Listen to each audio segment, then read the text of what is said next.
Le corps et l'esprit sont limités et donc vulnérables. Ils ont besoin d'une protection, ce qui cède la place à la peur. Tant que vous vous identifiez à eux, vous serez condamné à souffrir.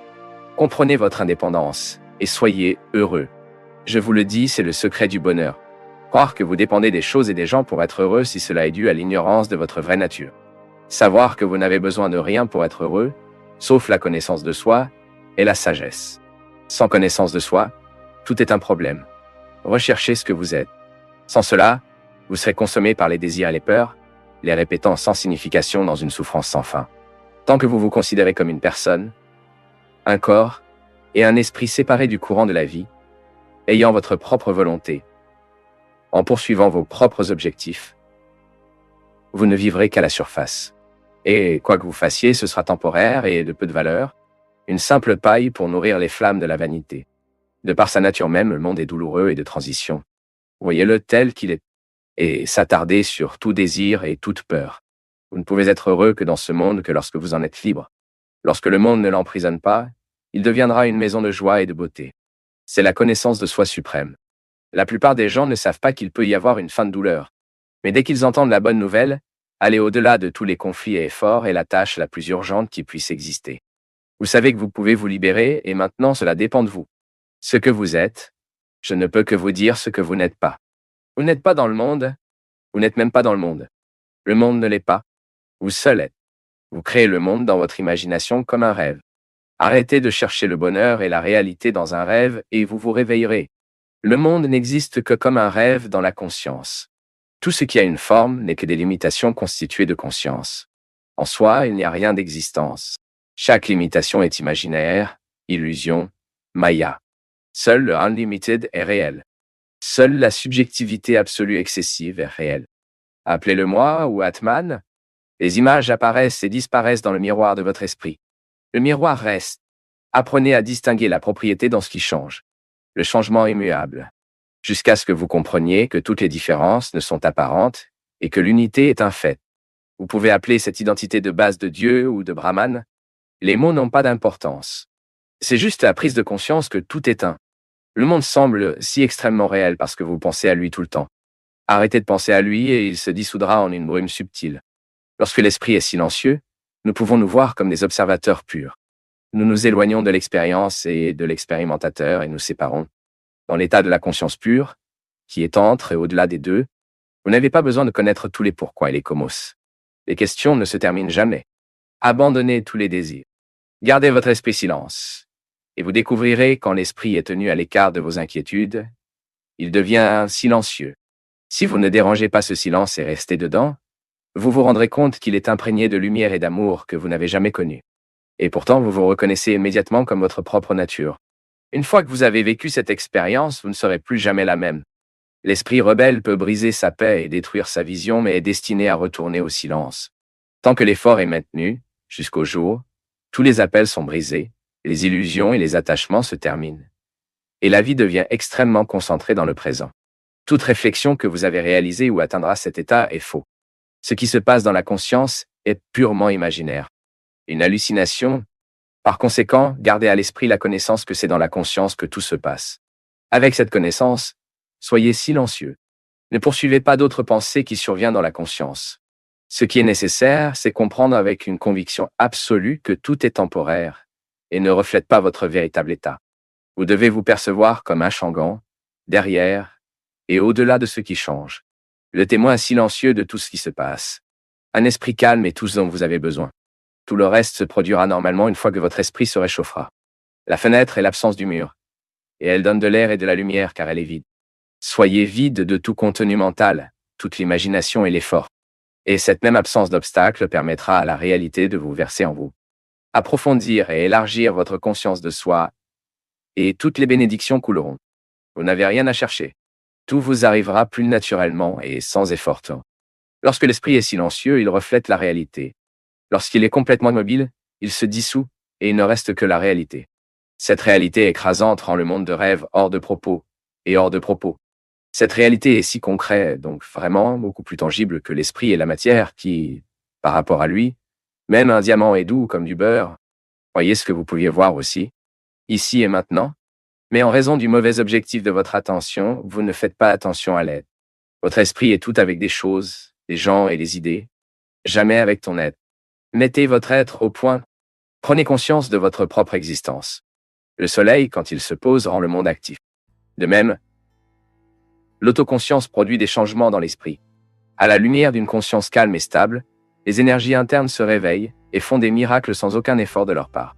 Détendez-vous et notez. Restez calme, silencieux, et la réalité émergera. Ou plutôt cela vous prendra dedans. Je vous en prie.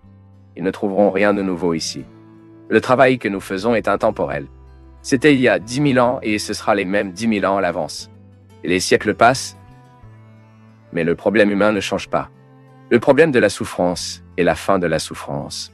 La bonne nouvelle est qu'être un être vivant n'est pas l'état final. Il y a quelque chose au-delà, beaucoup plus merveilleux, qui ne doit pas être non plus à vivre ou à ne pas vivre. C'est un état de conscience pur. En plus des limites de l'espace et du temps, comme pour la méthode, il n'y en a qu'un. Vous devez vous connaître, à la fois ce que cela semble être et ce que c'est. Si vous êtes sérieux, de toute façon que vous choisissez vous mènera à votre objectif. Le facteur décisif est le sérieux. La source de sérieux est l'instinct de rentrer chez elle, ce qui fait que l'oiseau retourne dans son nid et le poisson au ruisseau de montagne où il est né. La graine reprend à la terre lorsque le fruit est mûr. La maturité est tout. C'est l'évangile des Lumières. Écoutez simplement, la bonne nouvelle de l'éclairage est une promesse d'éclairage. La réunion même avec un gourou est la garantie de l'illumination. Dans l'évangile de l'autoréalisation, une fois entendu, il ne sera jamais oublié. Comme une graine laissée sur terre, il attendra la bonne saison, et germera, et grandira comme un arbre puissant. L'idée d'éclairage est de la plus haute importance. Sachez simplement qu'il existe une telle possibilité qui nous transforme toute la vision. Il agit comme un match éclairé dans beaucoup de sueurs. Tous les grands maîtres n'ont rien fait d'autre. Mon gourou disait que quelqu'un peut donner de la nourriture, des vêtements, un abri, des connaissances, une affection. Mais le plus grand cadeau est l'évangile de l'illumination. L'éclairage est le plus grand bien. Une fois que vous l'avez, personne ne peut vous sortir de vous. Une fois qu'un être vivant a entendu et compris que la liberté est à portée de main, il n'oubliera jamais cela, car c'est le premier message de la vie intérieure. Il libérera les racines et grandira, et en temps voulu, prendra la forme bénie du gourou. Le désir de trouver l'autoréalisation vous emmène au gourou. En association avec un sage, toutes les misères se terminent. Et un jour, vous vous rendez compte que vous êtes de la nature de Dieu. Bref, adorez les paroles du gourou. Je ne suis pas le corps. Je suis la force de vie pure et informe qui vitalise le corps. Je suis Brahman. Et gardez la foi dans les paroles de gourou pendant que vous vivez votre vie quotidienne. Observez strictement la parole du gourou. Je n'ai d'autre forme que la conscience. Alors faites ce que vous voulez. Ne t'inquiète pas. L'inquiétude est un gaspillage d'intellect et d'énergie. Spontanément, tout se passe en Dieu. À travers Dieu et Dieu. Soyez convaincus que vous êtes en Dieu et n'en parlez pas avec d'autres personnes. Ces connaissances ne doivent être discutées qu'avec des personnes qui ont un sentiment de détachement, Vairagya. Les hommes ordinaires ne comprennent pas ce sujeté. Ils pensent que le monde est réel. En conséquence, ils sentent qu'ils ont le devoir de faire. Ils veulent que l'expérience de la vie continue. Pour moi, le monde est faux et il n'y a rien à faire. Premièrement, vous devez acquérir la conscience divine par la méditation. Sachez donc que lorsque vous agissez, vous n'êtes pas l'exécuteur testamentaire. Vous voyez simplement ce qui se passe. Le sens de l'exécuteur testamentaire et l'état du fabricant sont dus à la conscience du corps. En raison de Maya, suivez de manière éloignée ce que dit le gourou, et vous vous rendrez compte que vous êtes la conscience. Ce que vous écoutez, c'est la description de la connaissance pure, Jnana. Vous devez adorer ces connaissances, c'est-à-dire entendre la parole du gourou. Si quelqu'un écrit mes paroles et les rumine, il frappe l'état de Paramatman, sans effort. Écoutez d'abord, alors rappelez-vous, réfléchissez, et ainsi de suite. Avec la dévotion au gourou, vous saurez que vous n'êtes pas le corps. Vous êtes l'immensité et l'infini de la conscience. Gardez les connaissances données par le maître brillant et brillant, comme une arme très pointue. Ne quittez jamais le lait, les connaissances contaminent les impuretés. N'oubliez jamais que vous existez au-delà du corps. Au moment de la mort, prana va dans l'espace. Le corps se mélange avec les 5 éléments. Mais rien n'arrive au connaisseur. Il n'est jamais né, donc il ne mourra pas.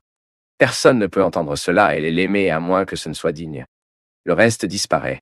Fondamentalement, sans la grâce du moi intérieur, il n'est pas possible de aimer l'écouter. Celui qui vient ici est venu parce qu'il a été inspiré par le Dieu interne. Vous n'entendrez cela à moins que ce soit digne. Vous ne seriez pas ici si vous n'étiez pas inspiré pour obtenir le vrai sens de la vie. Il est très difficile d'avoir l'occasion d'entendre ce type de connaissances. Le plaisir est encore plus important. Le fait que vous ayez apparu en vous le goût d'entendre parler de cette connaissance est un bon signe spirituel. Lorsque la connaissance de votre être deviendra claire, vous transcenderez le maillant et la conscience révélera votre propre valeur. Maintenant, ce que vous avez appris ici devient la graine. Toi, vous pouvez l'oublier. Apparemment. Mais cela survivra. Et dans la bonne saison, il pousse et grandira. Et produira des fleurs et des fruits. Tout se passera pour lui-même. Vous n'avez rien à faire. Ne t'arrête pas. Comprenez que vous êtes destiné à l'éclairage. Coopérez avec votre destination. N'allez pas contre lui. Pas frustré. Permettre d'être fait. Tout ce que vous avez à faire est de faire attention aux obstacles créés par l'esprit stupide. Soyez ouverts et silencieux. C'est tout.